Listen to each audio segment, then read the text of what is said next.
Was it lingering resentments because of the way things had gone down in the past? Perhaps what bothered people before just bothered them again, and maybe they had a, shall I say, distorted or inaccurate sense of who they were. Everybody in the band was so important to creating it. Absolutely. But, when you're in a car, only one person can drive. Everybody can be in the same car, but you can't have everybody's hands on the wheel, because ultimately people are pulling because they want to do different things.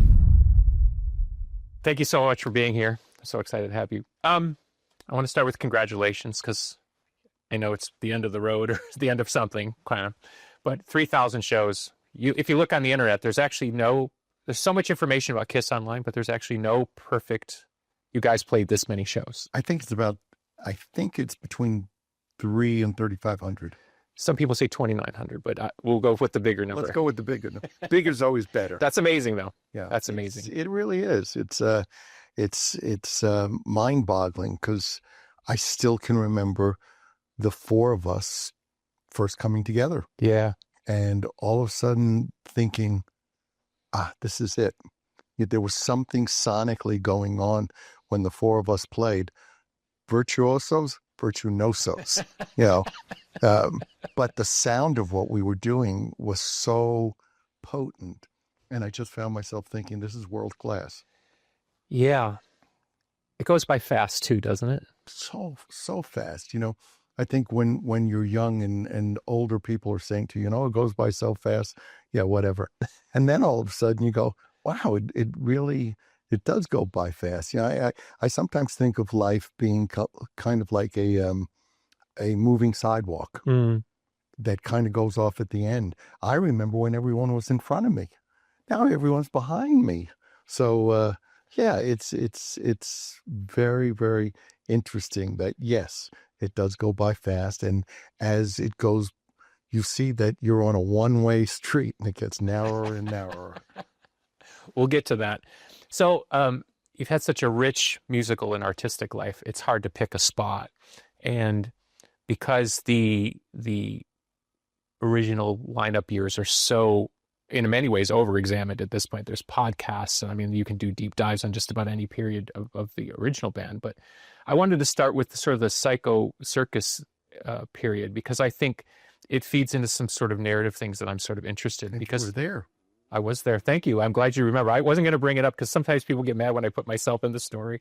But yeah, you guys had us open, and it was a great honor. Dodger Stadium, 1998 on Halloween, if I remember correctly. You do. Sold out, of course. Of course, it was sold out.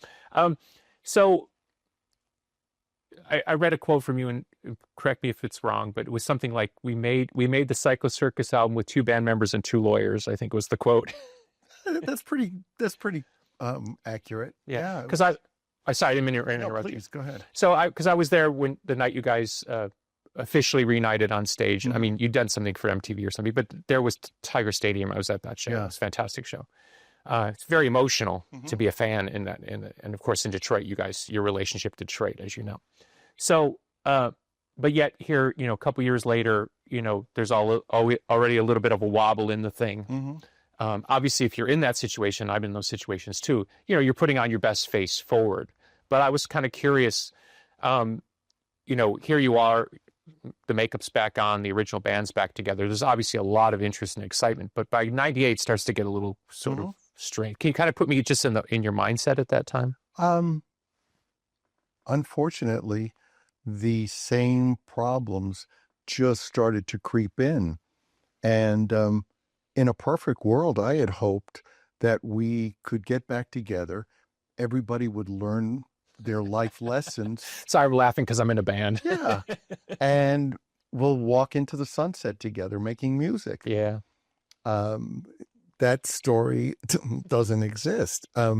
So it was very stressful and disappointing, but more stressful because for me, it's all about what goes on stage. You leave everything at the bottom of the stairs. You leave your problems. There have been times where people in the band might not be talking, but you get up on stage and hug and have a great time. and make the most of that. Anything that happens beyond the stage is a bonus. So it was very stressful, and not knowing how we're going to be night to night because of people's indulgences. Mm. So, and that's not fun. Because I was at that inaugural show at Dodger Stadium, and I went out in the crowd and I watched the show, and we had 3D glasses, and there were circus, carnival rides. It was very interesting. Obviously, it started with, and I'll almost hear Doc McGee somewhere in the ether there talking about it. But it obviously started with a big footprint. That's something you guys were really good at, and you always ambitious and bold. Did you feel the weight of the expectation, or this thing isn't going to make it? Like, at what point does it start to dawn on you that this is like not quite going the way it's supposed to? Is it? You know, how can I put it? You know, things take such a incremental turn.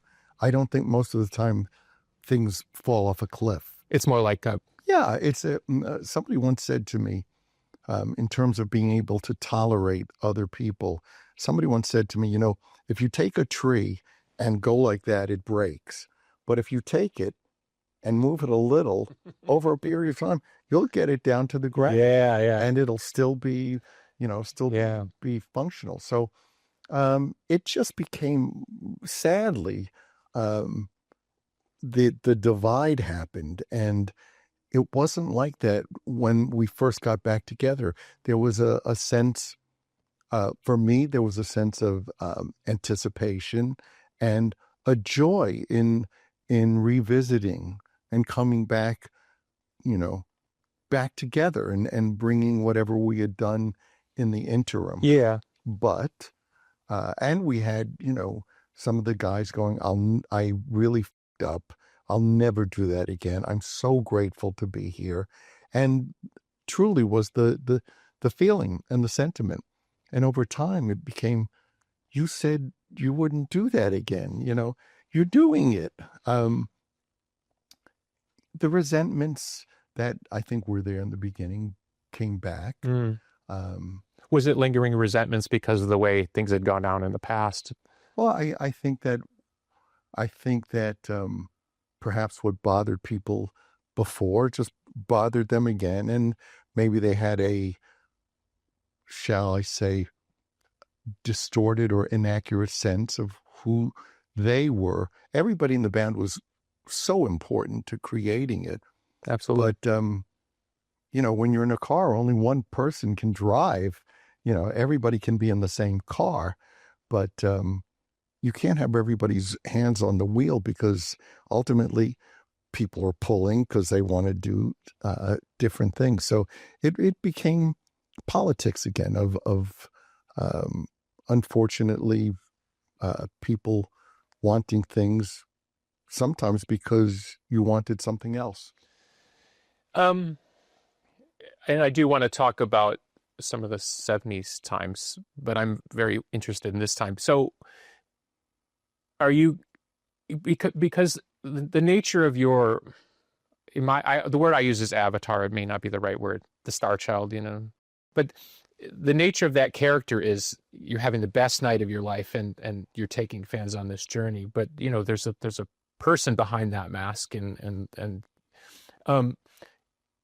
are you inwardly reflecting on what used to be, or are you very much in the moment? Are you a person who's comparative in terms of like, gosh, if we could just get back to the band that we used to be? When I'm on stage, I'm in the moment. Yeah. And there's nothing ever in my life that could take the place or compete with that. It's, that to be in front of 20, 50, 100,000 people who are there to see you, emits such an incredible amount of force, and also gratitude and adulation and a positive response and feedback to something you created, and that you believed in initially. So it's almost more like you're saying to your fellow bandmates, like, don't you see what's happening? We're so lucky to be here. It's just so blessed, and look at because the love for you guys when you did come back together, it was pretty strong. I mean, it was a 10 out of 10 off the street. And for me, the same. It was so exciting because, look, we can say life is short, but, I reached a point where I thought, you don't know when somebody's going to bite the bullet. You don't know when anybody's going to disappear. Let's do this while we still We're here. can. We're here, yeah. And we did. So it was very exciting and also kind of tenuous because we were used to, we had been playing. Gene and I never stopped playing. Yeah. We were playing. So I think perhaps our chops were a little more sharpened, and there was work to be done because people's memories over time kind of gloss things over.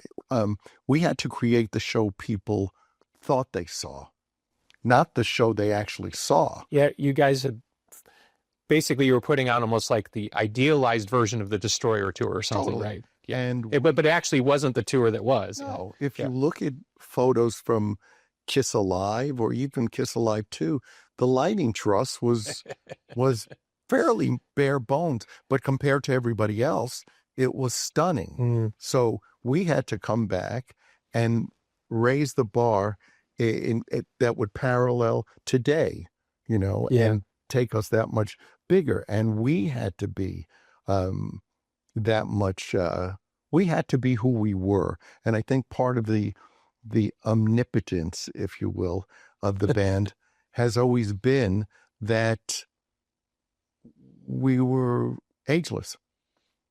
And that's potent stuff.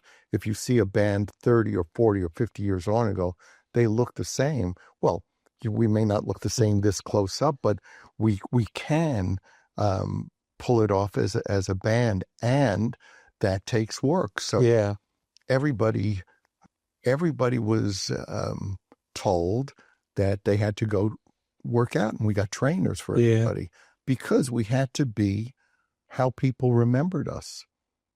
You don't want to go on stage and have somebody, oh, Jesus, put a jacket on,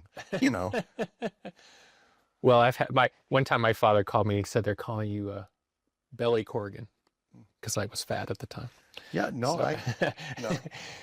As I always like to say, no one likes a fat rock star. So Yeah, nobody wants to see a fat rock star in tights. It's just, it's not a pretty sight. And, when the band first started, I was chunkier because I was a chubby kid growing up. And the whole thing of doing this in photos came because my face was big.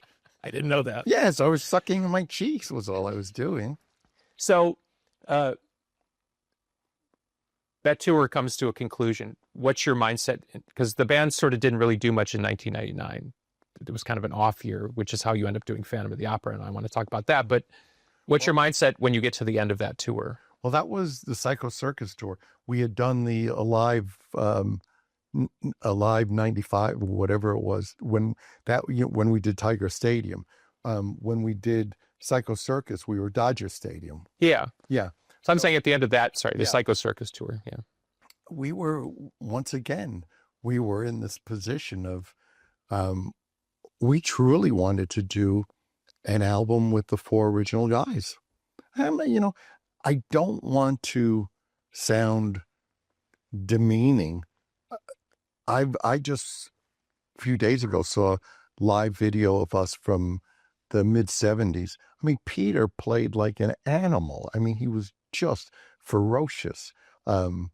Whether it would fit in another band didn't matter. It was great. It was, and Ace was in his prime. So I can't take that away. We created this. Yeah. But by the end of by the time we were doing Circus, we were, Gene and I in the studio. Gene and me were in the studio being Kiss. And it was Gene, me, and lawyers on the phone. It was it wasn't what it should have been. Yeah. I'm just trying to get to your mindset because I think one of the most interesting and maybe not explored enough parts of your creative life is you doing Phantom of the Opera.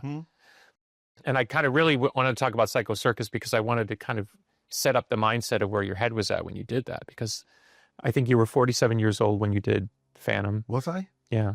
I think so. 1999 is when you did it. 46 for 7. But I'm saying is to take on a challenge. We know the business of rock. Your band's back together. You're playing the biggest venues in the world. The money's flowing. Everybody loves you again. It's like, and for you to kind of step off that train at that moment, I think is very interesting, because you really committed to something that was way outside your. I mean, when you're world class anything, and then you decide to go jump into something completely different, although it's adjacent. Isn't that what life's about?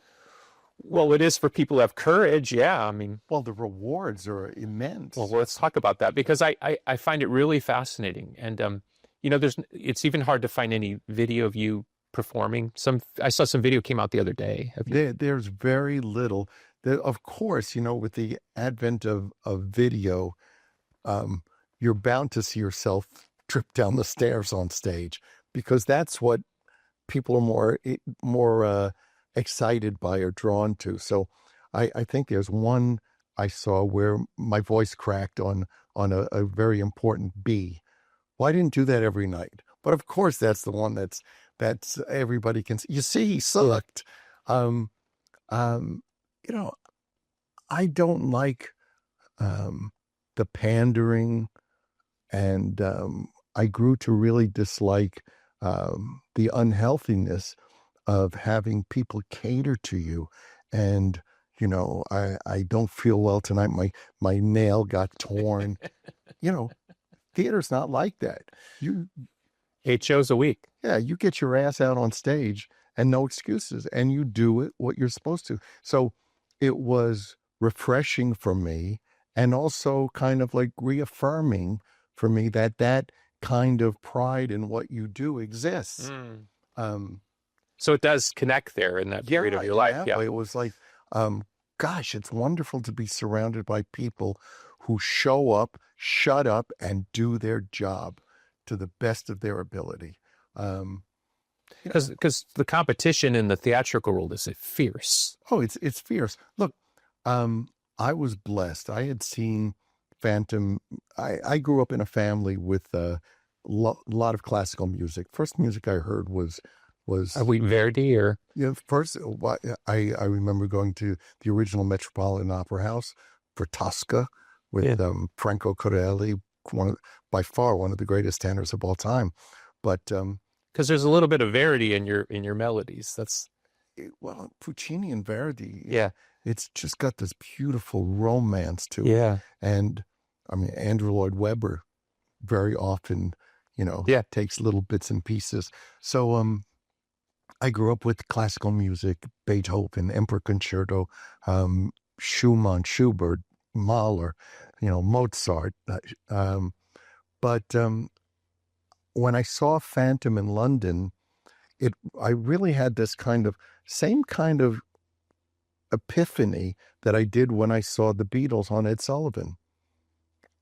God knows why. Look, when I saw the Beatles, I was a chubby little kid with a deformed ear, not very happy, not very popular. And I saw the Beatles and I went, I can do that. It didn't mean I can be them. I understand there's a nerve they're touching. I don't know what that means, but I think I can do that. And when I saw Phantom, there was a scene in it. I was in London in the West End, and I kind of went, whoa, I get this. And I saw it many times after that, watching different actors portray it. And it's so fascinating because Michael Crawford set the template, and everyone after that, you still work within that framework. You can bring who you are to it and interpret it, but he created that. So did you get to someone? Are you out looking for an opportunity like this, or they call you, or how? I always wanted always wanted to do that. It was always in my mindset. But did you tell an agent, like, you know? About 10 years later, my agent at the time at CAA called me up and said, "This is a little weird, but are you interested in theater?" I'm like, "Yeah." Wow. And he said, "Well, you have to go to New York and audition." And I was like, "Okay, yeah, I don't want something handed to me so I can make a jackass of myself." So I said, "Well, what is it?" He said, "Phantom of the Opera." I said, "Book a ticket." And Wow. I had to go to New York and do a full audition with blocking and doing music of the night and doing. How much did you get a teacher to walk you? No, You just went and. I just worked my butt off. I had an experience earlier where I went into audition for something, and I had worked with a acting coach. And when I was auditioning, I suddenly realized that I was completely ill-equipped to do the audition. Okay. And I said to myself, I'll never let that happen again. So I worked on it, knew what it could be, and went in and auditioned. And like American Idol, you're going to Hollywood. And it was running in Toronto at that point. It had grossed over $500 million. It was, it was a massive, massive success. And I went into it. And initially I was going to be the next to the last Phantom before the show closed. Right. And they wound up buying out the guy that was to come after me. Wow. And I closed the show. Yeah, you did over 100 performances, like about 120 I read. And 8 a week. How was that on your voice? Because that's it was easy. It's a little different than singing song after song, right? Yeah, but what also you're threading a needle. There's no room for interpretation. Yes, you can interpret some of the physicality, but in terms of when music of the night comes, everybody shuts up, and you better sing that the way they want to hear it. So it was something that I worked at. And when I was in Toronto, I worked with the former musical director just to navigate some areas that I was having a little problem. The last thing I wanted to do was a rock version of Phantom of the Opera, and desecrate something that's iconic, turn it into the Rocky Horror Show or something. So I wanted to do it the way it's meant to be done. Yeah. But still retain who I was. And it was great because the musical director at the time said, they hired you. Well, they hired me. Let's be honest. They hired me because I could probably sell tickets, but I also had to sing. There's something called stunt casting. And that's when they bring in people to the theater. Yeah, you see it like in Cabaret in New York. Yeah. And I totally get it. You still have to do the job. And it actually, the cast, I had nothing but an amazing relationship because I respected them. We had an incredible time together, and I'm helped pay their salary. So it was an incredible experience for me to go to this gorgeous theater in Toronto, the Pantages at the time, that had been completely renovated and was just breathtaking, and see my name on the marquee and see these huge billboard photos of me, in that gear. It was one of the high points in my life. I read some stuff where you were talking about how you kind of had to learn how to do it, because musical theater is its own languaging and stuff like that. And I'm not saying it was not great in the beginning, it was great by the end, but you talked about some sort of transition. As you went along, you kind of found your feet in it. And but when you were having a night where it's like, you're like, okay, maybe I'm projecting, but this sense of feeling out of your depth, I'm always interested in that part of your, in a weird way, as public a person as you've been, there's a lot of privacy in your, you don't show a lot of yourself. Maybe you are more now by choice. Right. But I'm saying is I'm still interested in that part of your spirit that sort of seems to bear down, like in this case, you put yourself under a tough circumstance. I love doing things. That's kind of what I'm after. Yeah. Yes. I remember opening night. I was standing on the side of the stage, in full makeup with my mask, with this amazing costume on. And I'm standing there going, there's only one way out of here. And that's that way.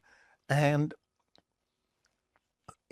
there's something about doing things where you have a certain discomfort that really strengthens you and also allows you to know who you are. You can't know who you are unless you take chances. And then it becomes a matter of, do you want to skate through it or do you want to really commit yourself? I don't do anything I don't commit myself to. It's if you say you're going to do something, do it 100%. Yeah. So Phantom was eye-opening in so many ways because I didn't realize at the time how I connected with that character because, well, he has this ghastly facial deformity. I had an ear that got scrutiny and stared at and teased. And I separated myself from people and didn't know how to interact with people. And I didn't realize, my God, that's kind of me. That's what attracted me. Yeah. I didn't even know that. And it was very eye-opening because I would get letters from people backstage. And I got a letter from a woman who was the president of a charity group called About Face that worked with children with facial differences. And she said, I seem to bring something to the character, and she was so moved and this and that. And somehow, something I kept a secret my whole life, I said, well, I have a microtia. She didn't know that when she wrote you that letter. And wow. I never told anybody. Yeah. I didn't even know when I read your book, when it came out, I didn't know that about you. Yeah. I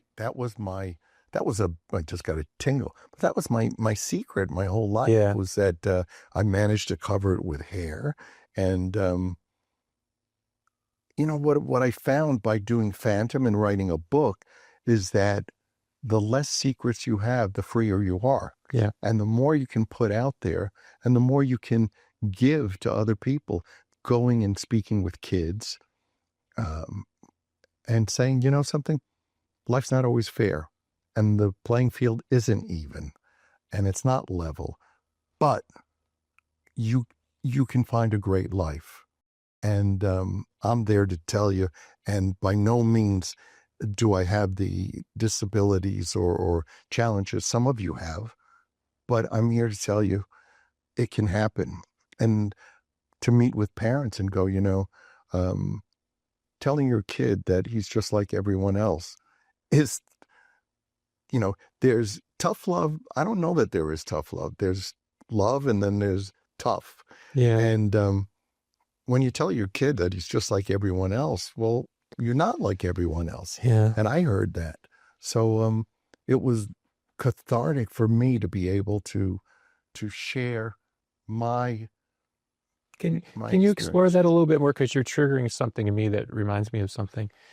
This idea of, because I have a disabled brother, and so I went through similar circumstances through him. It's like, I'm trying to find the right question because it wasn't something I anticipated talking about, but like, I know you said tough love, but it's not quite tough love. It's like, let's call it the beauty of the truth or something. You see what I'm after? Yeah. Because you can speak to it very... I really believe, though not intentional, tough love is often guilt. Mm. It's you telling somebody that they're okay because of your discomfort or your feeling that somehow you're responsible for what's going on. Sure. It's one thing for a parent to say to a kid, you're like everybody else. Well, child knows they're not like everybody else. Yeah. So who are you saying that for, you or them? Yeah. So that was eye-opening for me, ear-opening for me, and really the start of what led to writing a book, which was really, I was in this wonderfully fortunate position. Parents don't often get to tell their children their story. And I found, well, here I can write a book that, sure, if there's a certain sense of patting myself on the back, so be it. George Orwell said that the autobiography is the most outrageous form of fiction. But when I wrote it, it gave me a chance to leave something for my children to understand what I had been through. Yeah. And I never could have written that before I did Phantom. It was a journey of opening up and revealing myself and feeling comfortable enough to do it. Could I have done it 20 years ago? No way. But as you become more accepting and comfortable with yourself, you can put things out there. And a lot of times what you get back is somebody going, me too. I'm like that. Yeah. And that's a gift to both of you. So you come out of this incredible experience, and by all accounts, it was, as an overall thing, it was well received. Of course, there's always the naysayers, but overall, it seemed like it was. It was very, they didn't keep me there because they liked me. They kept me there because it was very successful. But again, yes, you have people who had never been in the theater, and I think that's wonderful. When I paint, I hope people come in who feel intimidated to go into a gallery. When I did Phantom, I hoped that people would come and see that theater can be better and more exciting than big blockbuster films. Yeah. Yeah, it's weird because, let's call it, we work in the rock end of the entertainment spectrum, but the fine arts, they struggle with this idea that perfection is always connection. There are people who are so gifted, and they have that ability to be so precise in their diction and their ability but they don't necessarily have that personal touch, the ability to reach across the footlights and touch the audience. Yeah, technical ability will never get you here. That's kind of what I'm saying, and I think we just announced recently they're going to do 7 nights in Chicago of one of my albums with opera. Wow. And so it'll be 4 opera stars singing my songs, and then I'll sing some too, with 4 orchestral full choir. What do you think of that? Oh, I'm just blown away. It's like yeah. So I hear you, but one of the parts of it that we've discussed behind the scenes is that the classical arts in America are struggling to find the younger audience. And one of my things I keep saying is, we have to create these bridges between these worlds because we're all speaking the same language. It's just notes and lyrics. And I think the art world is to blame. I think the theater world is to blame because there is a certain amount of elitism, and there is a sense of, certainly in art, that you need somebody to tell you what good art is. Yeah. Well, that's crazy. Well, one thing I love about you is you've never had a problem telling the elites in this world where they can go. Well, you know what I'm saying. I mean, I'm not trying to go for the gossip end of it. I think I'm just kind of going, snap out of it. That for my sake and other people, don't take away my joy in what I'm doing by telling me that I have to adhere to your set of rules. Well, even your Rock and Roll Hall of Fame speech, I think, kind of went right at that, but not maliciously. No, it was the right. We're getting inducted for the same things that we were kept out for. It's the hypocrisy. So hypocrisy in the rock and roll business. Say it isn't so, Paul. Yeah. So, 2000 farewell tour. Mm-hmm. Sounds funny to say now. Yeah. It was short-sighted. Because I like it. Because the beautiful thing about this is we can slow that part down a little bit. So, is it because you're looking around and you're saying, okay, this isn't going to last, so let's. No. Okay. I am miserable. I'm really miserable. Because it's not the fraternity, it's not the musical. It's all of the above. Okay. The music was erratic at best, some nights awful. There was no sense of camaraderie or joy in what we were doing. Yeah. And you're still out there doing massive business. Yeah, we're out there, and look, I don't care about bad reviews, but when I agree with them, that's Houston, you have a problem. Yeah. It's like you read something, you go, they're right. It's different when you go, they have their heads up their asses, or they want to attack what you're doing. But when you read things and go, this is right, and I'm really unhappy. So it really felt like, let's put the horse down. Okay. Let's just shoot it. And it went against everything that we had always believed, and that's that the band is bigger than us. And we survived people coming through and having different agendas or wanting different things out of the band. So why would this be any different? Right. But we felt like, okay, we're back in the personas and the iconic look that we created. And now we have to put this to bed. And look, I remember after that farewell tour, I remember being literally at a car wash, and somebody said to me, I saw the farewell tour. It was amazing. Are you going to do the 35th anniversary tour? And I was like, we can come back? You still want us? We became Sally Fields. You like us. It was like, wow.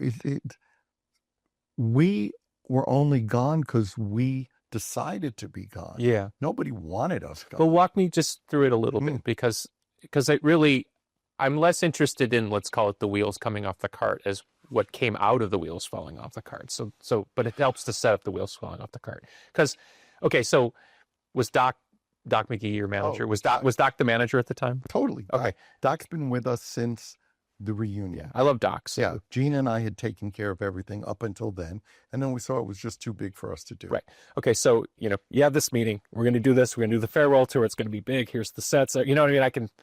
I'm not in the room, but I can feel being in the room. Peter quits somewhere along the way. Ace maybe kind of makes it to the end, but not really. They both made it to the end of what we called, well, in America, it's the farewell tour.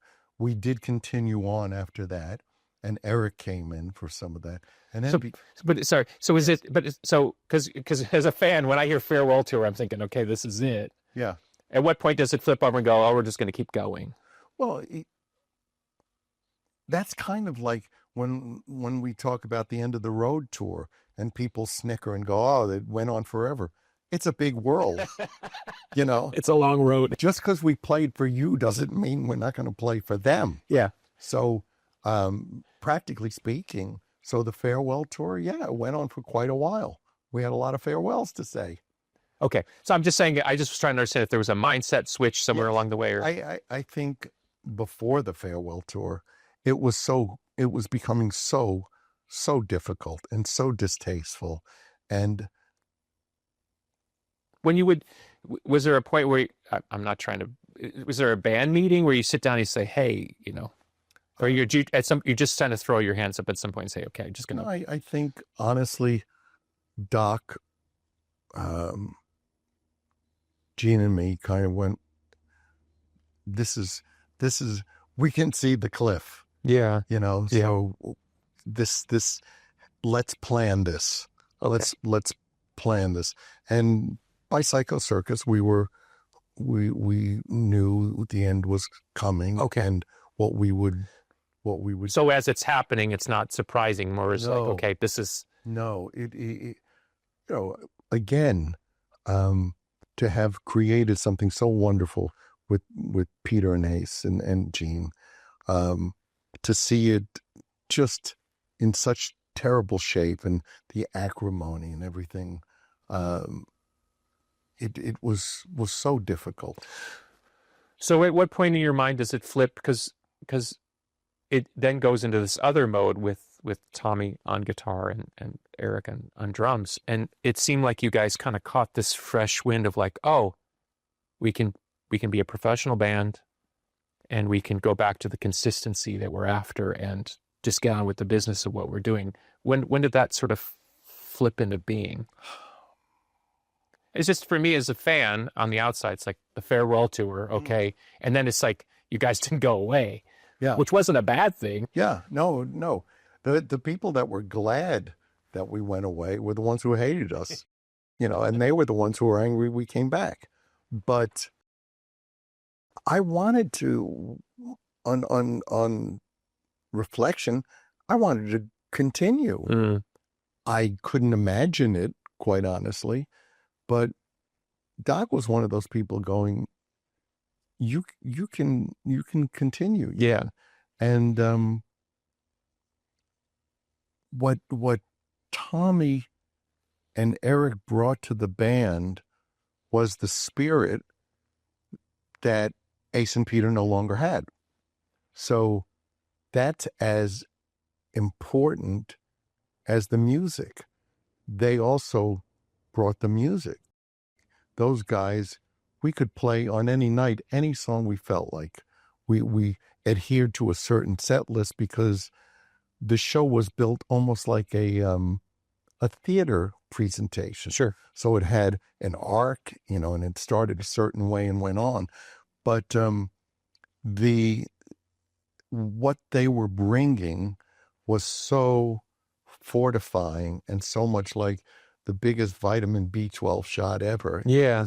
It was that pride and joy in being in the band and also respecting the legacy. They didn't come in to reinvent the wheel. Yeah, Eric, for example, he basically plays more like Peter than how he would play himself. He can. He's obviously an incredibly skilled drummer. He's he's played with Brian May. He's played with a lot of people, and he's just a consummate drummer and turned into a terrific singer. What they brought to the band was what I always hoped. And in the best way, I can say that when we would be on stage on any night, I would really think, this is the band I always hoped for. Oh, interesting. Yeah.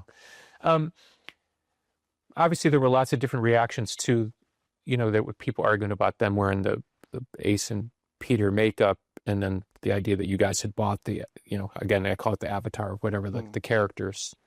Walk me through the decision making because like when Vinnie Vincent was in the band, he was like the anchor. And that was a big mistake.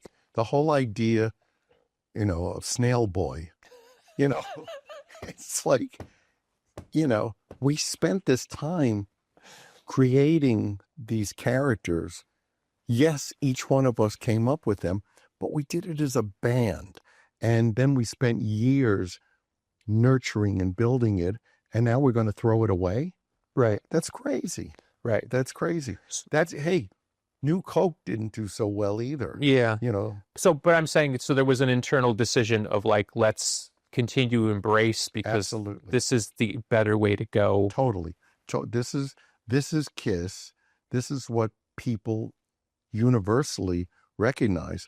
You can go anywhere in the world and you could show somebody a picture and they say KISS. They may not be able to tell you the names of everybody in the band, but that logo and those personas.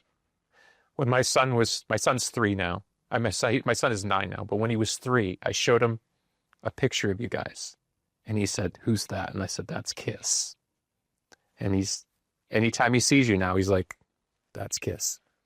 Right. I was in a clothing store in 75 on the Upper East Side called Jumpin' Jack Flash, where they had really cool rock and roll British clothes and clothes that the dolls and everybody were kind of like ambiguously and androgynous. Yeah, androgynous and big platform shoes.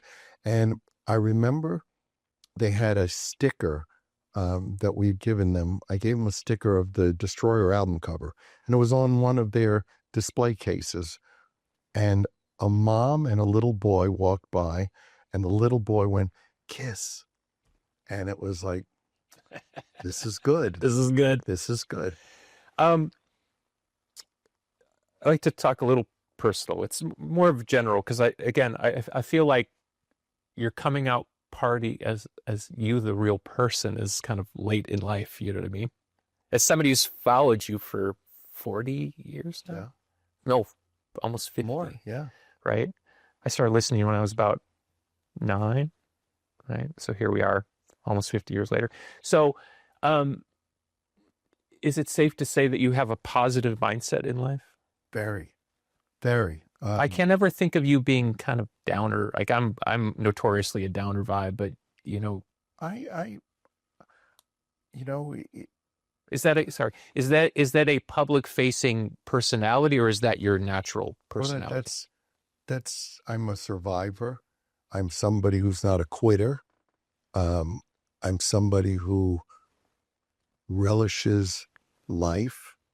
I was in New York yesterday, and I'm walking down the street just smiling, looking at people. And I was looking at, not that I'm decrepit, but I'm looking at some young people and thinking, it's your time. This is your world. It's their romance in there. Yeah.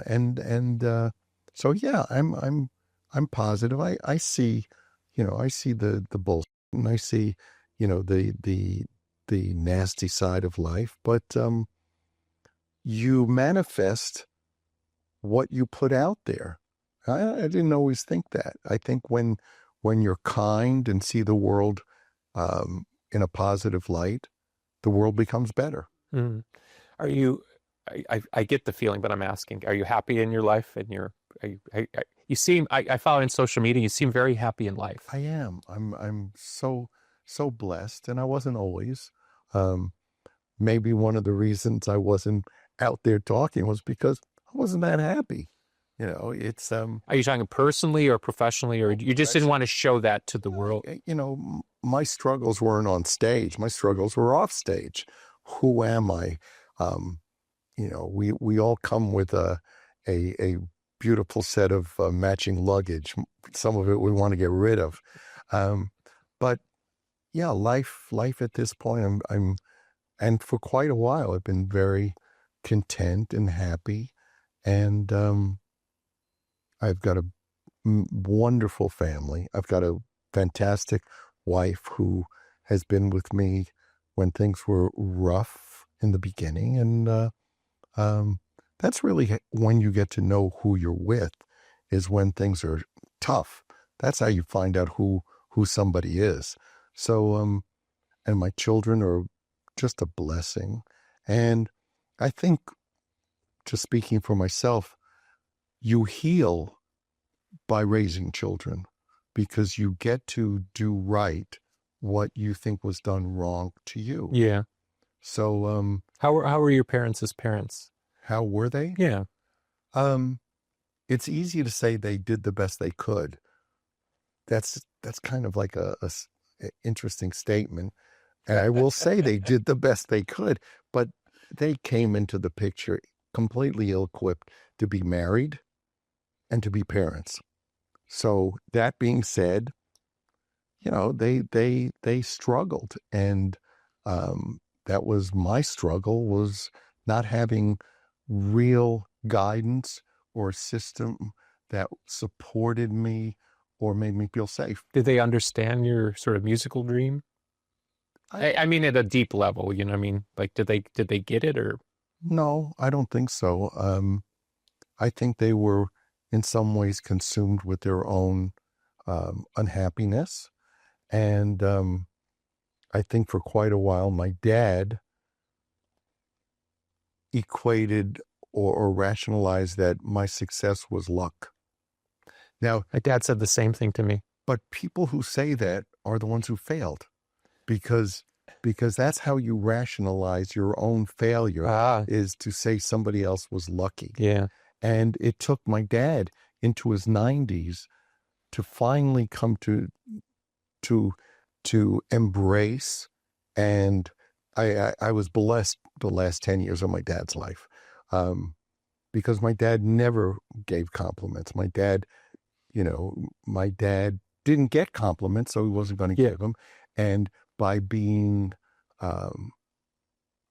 not warm and not positive, you make your kid tougher. No, you don't. My dad once said to me when Evan was very young, my oldest, he said, "Don't you give him too much love?" I said, "You can't give someone too much love. No you way. can only give them too little love. Love makes children stronger." So I'm sure this isn't quite what you had in mind today. We're not. No, I'm interested because in preparing, I have enough cursory knowledge as a fan that I could we could just talk about a bunch of stuff. But I found myself asking a bunch of questions, and I have read your book, but I found myself asking a bunch of questions thinking there's not necessarily a lot of these things on the record. And I'm not in a way that maybe sort of completes the picture. I'm happy to speak. It's the more you put out there.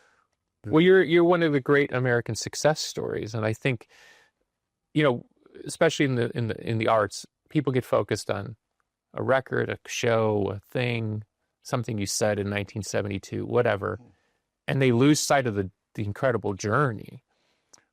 Right. For my generation, and of course, so many musicians of my generation that really love and adore your band.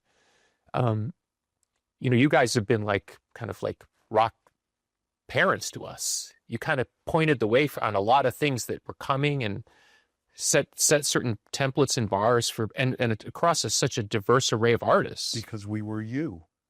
Well, that's always to me. You were always handsome, but I always think of Schlubby Gene. You know what I mean? There's that picture of Gene when he's 18 with the fro. Yeah, and it's kind of shot from below, and you think that's the demon. You know what I mean? But perception becomes reality. Yeah, we created ourselves. Oh yeah, and became those people. Well, that's why punk rockers love Kiss, you see, because it really is that same ethos. Yeah. So, positive. Am I a positive person? Totally. Was I always? No. That's something I always was striving for. I think the blessing of success can sometimes be what it shows you it doesn't do. Success you may chase because you think it'll make you happy. When you find that it doesn't make you happy, you either put a gun in your mouth, a needle in your arm, or you roll up your sleeves and get your shit together. Yeah. And for me, it was, I'm very successful, but I didn't get the trophy. It's and then you go, okay, what do I need to do? So that took a lot of time and a lot of effort, and I guess it takes years for it to come to fruition. So at this stage in my life, or for quite a bit of time, Was there anything that gave you, I'm not saying a therapist or a book, but was there anything that you found your spiritual center in that you can think of?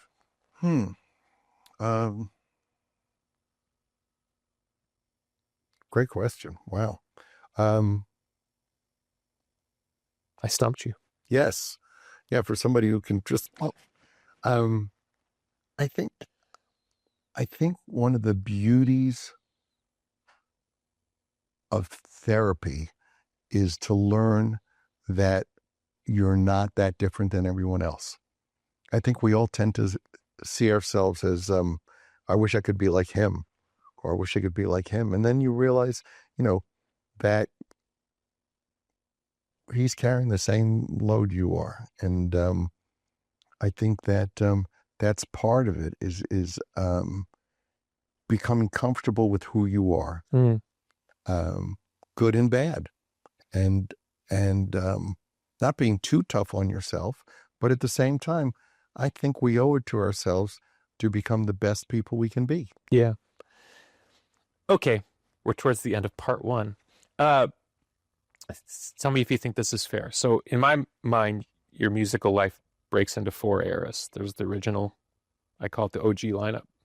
Makeup Off Kiss, the reunion Kiss, and then this fourth era, but I don't really have a good name for it. Like, let's call it the post 2002 to recent times. The Phoenix. Yeah, I like that. Phoenix Rises. Yeah. Because you really caught a wind in your sails that was sort of surprising. Interesting, you know, people would say, you look so happy on stage. You're smiling all the time. It's like, I am, you know. Yes. It was joyous. It was like a big party. I mean, I saw you guys probably 7-8 times in those 2002 to 2000 breakup, finally break up, whatever. You're not really broken up, but you know, I mean, the end. Yeah, but with Eric and Tommy, it was a great pride and a sense of vindication. Yeah, being the band that was it because you and Gene found that you could keep the core of this thing going without the other two guys? Because I certainly know what it feels like when people put on me, you can't have the band without these other people. And sometimes you turn and say, yeah, but the other people don't give a shit. Like, how do you want me to navigate that? Well, yeah, people will tend to go, oh, you should have this person. Well, you just see a facade, you see a photo, or you hear a song, but you're clueless what's going on behind the scenes, or what that person, the havoc that person, you know. So I feel like we've been in the same room a couple of times. So it's interesting. It's very interesting that, oh, you know, I used to say things like, you know, if Mickey Mantle joined the Yankees again, he wouldn't be Mickey Mantle that you remember. Yeah. You know, so I think people yearn for something.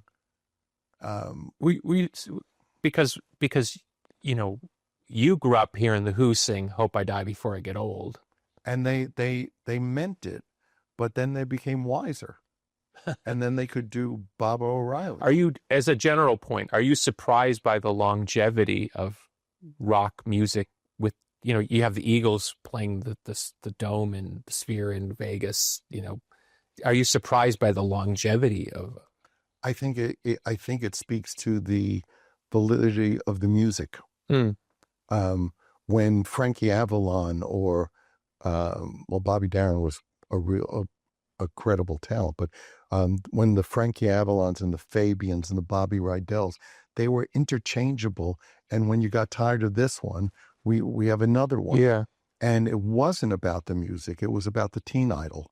I see. And with music over time, the music became the soundtrack of your life, as opposed to, oh, Fabian is so cute. I see. So once you found somebody, or an author of once you found a literary author, once you found somebody you liked, you could rule every book. You could follow your life with theirs. But isn't it interesting that the music business, you know, let's say if the music business basically starts with Elvis in 56, that's not fair, but it's always the easiest clean line. Okay, so 56 is Elvis.